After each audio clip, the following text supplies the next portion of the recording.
Well, today is a little out of order because I want to actually show how I made this plate right here for this switch setup. I shot video of it while I was doing it anyways. But the last video I did actually showed me installing this and showing you how it works and how it raises and lowers the hardtop here. You know, it's kind of a neat little technique I figured out for making these pretty little placards. It's not really my goal to do how-tos, and I'm not going to be real specific in this, although if you have any questions, I'm happy to answer them down in the comments down below. And of course, I'd love for you to like and subscribe. But yeah, let me show you how I made this. So my plan is to use two switches inside. One that will basically be a down, up, but that will return to the center if I don't have any pressure on it. So it's a temporary on-off. And this will be for raising or lowering the roof from the inside. But because it's like that, I don't want to hit it and accidentally raise or lower the roof. I think especially since there's not going to be any safety overrides on this particular switch, because I may have to do it even if it thinks there's something wrong. So I've decided to add another switch, this one here, which will let me turn it on, and that'll send power to the switch, and then I can emergency hit it down to stop it or just to turn it off, and I can't hit it accidentally. So this will be my system for raising and lowering the roof from the inside.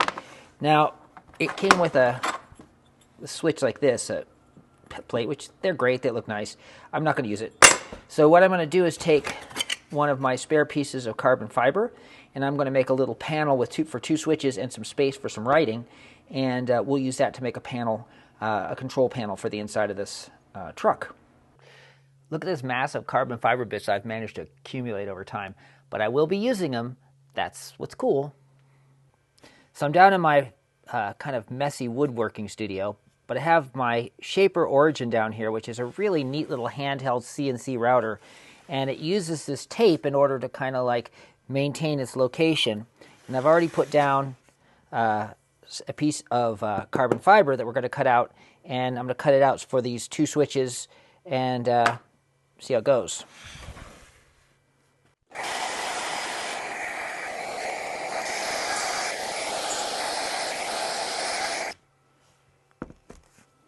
All right, as you can see, it did its job right. What I have is a nice little switch plate, like this. With any luck, yep, the switch fits right through it perfectly. And this will be the plate I use, although looking at it, I think I want to make the whole thing a little bit bigger, because I don't like that narrow a space, and I'd like a little more room for writing. So back to the drawing board, and I'll redo this and we can try it again. Okay, I've adjusted the design a little bit, so here goes take two.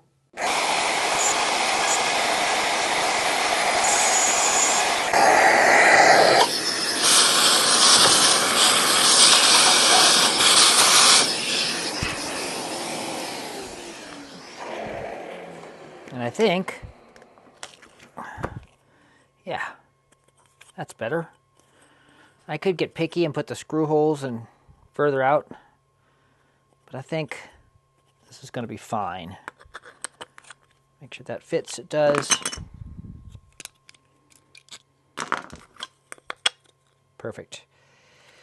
All right, I think now I'm ready to go up and put some letters on this thing and maybe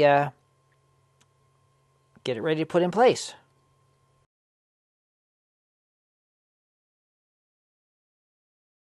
I'm planning on getting a laser printer, or rather a laser etcher, because I'm going to do some of these kinds of plates on the laser etcher. But I've come up with a pretty cool system that looks pretty nice anyways. So I use the Brother lettering. But then what I'm going to do is take and I'm going to put a clear coat of resin on top of this, which will hide the kind of tape nature, make it much more permanent, and give it kind of a cool, slick look, as you'll see. This gets a wee bit messy. But basically, I'm just using some Maker Epoxy crystal clear artist resin, which has worked well for me in the past.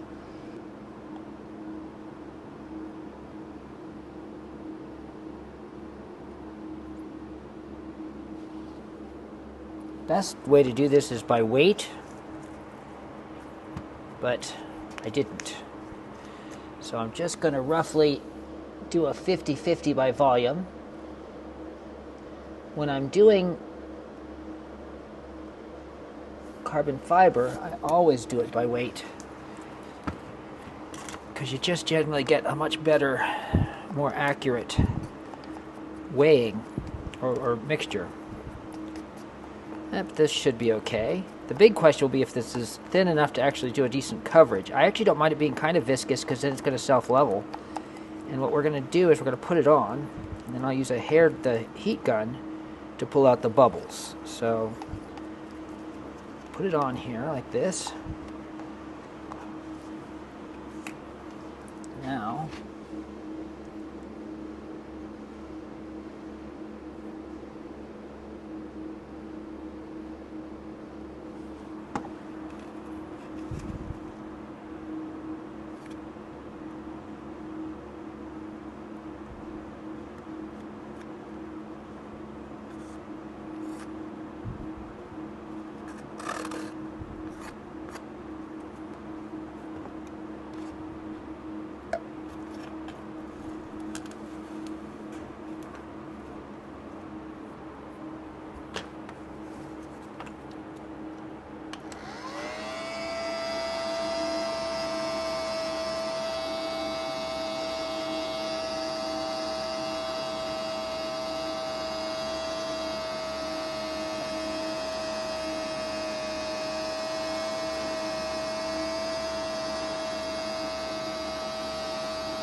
in some ways, it reminds me of putting a mirror glaze on a cake.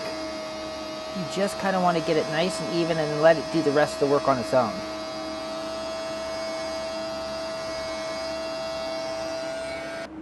As you can see, it looks pretty good. And as it hardens up, it'll actually look even better.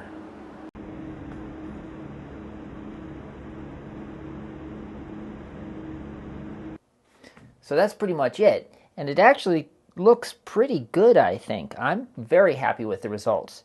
Anyways, remember, like and subscribe. I'm going to have a whole bunch of videos on little details as well as the big picture as this thing comes together. So I hope you're as excited as I am. Probably not.